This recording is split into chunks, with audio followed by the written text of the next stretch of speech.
When a potential client comes in for an initial consultation, the first thing they need to know is that everything discussed in that room is confidential. So even though you haven't paid me a dime, you haven't signed a retention agreement, still confidential. So that's the first thing I make sure people understand. The reason we have an initial consultation is both the client and I need to see, is this going to be a good fit to work together? Also, they should expect me to answer any questions that they have. Of course, generally, I can't give any specific advice. I haven't looked into the case yet, but they should be able to get a feel for whether or not they think they can work with the attorney, whether they would trust the attorney, and they should, ask about pricing and ask about the process.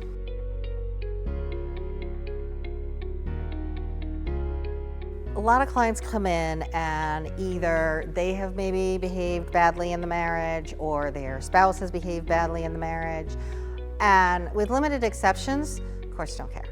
So the courts don't care who had an affair unless you spent money on the affair. They do care about bad behaviors such as domestic violence, of course, drug addiction, alcohol abuse. But in general, if it's just, well, this person was a bad spouse, that's not really something I care about or that the court's going to do anything about. When I have a client who's come in and they have been a victim of the other spouse, it could be domestic violence, which of course comes in all different forms, right? There's physical, there's emotional, there's financial, or victimized in any other way.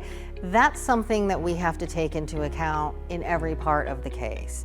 So if the parties have children together, that's going to be something we need to look at in terms of whether these parties can truly co-parent or is there going to be a control dynamic. Where people don't have children together, the courts may not care as much in terms of the orders, but it is something I still need to know so that if we're at a mediation, they're not left alone. Then I make sure they're walked to their car after court, that I ask them what kind of safety precautions they might need.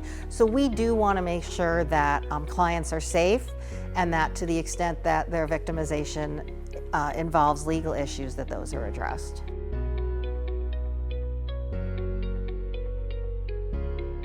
At initial consultation, it's helpful if I have several pieces of information. Obviously, if any papers have been filed by either side, it's helpful if I see those so I know exactly what the allegations are and what the court's seen. If nothing's been filed yet, I like to know the basics, right? Do we have children? Do you think we're going to fight about that? What is the general asset of the assets and debts? Do you think we're going to fight about that? Is one party going to need spousal support? Do you think we're going to fight about that? So I need to know in broad terms what the issues are going to be and what my client at this stage thinks are going to be the high conflict versus low conflict issues. Sometimes that changes over time, but it's also important that I get a sense of, is this client going to be someone that I can work with and that I think I can help?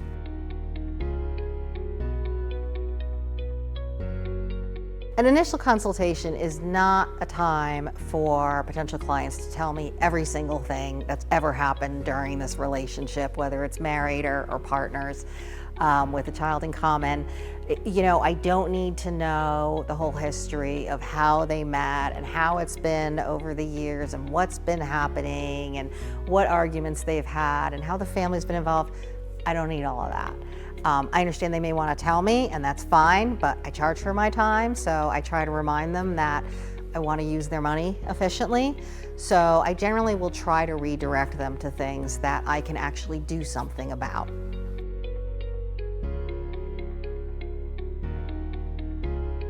A lot of clients come into litigation with a win-lose mentality because that's what we see in court. You're guilty or you're not guilty, right? In a civil case, one side wins and one side loses. Family court is an entirely different system. People come in with a win-lose mentality, and I work pretty hard to try and get them out of that mentality. The focus really needs to be on finding solutions. So how can we solve the problems you've been having, whether it's co-parenting with the person you're with, whether it's your child being more aligned with one parent than another, whether it's just a whole dynamic that needs to be fixed. So I look for solutions. Now that said, when we go to court, I'm going to advocate hard for my client's position if we have to go that way. But to the extent the parties can reach agreements, It's far better for them to come up with something they can live with than it is to have a stranger, the judge, who doesn't know your kids, doesn't love your kids, make decisions about your kids.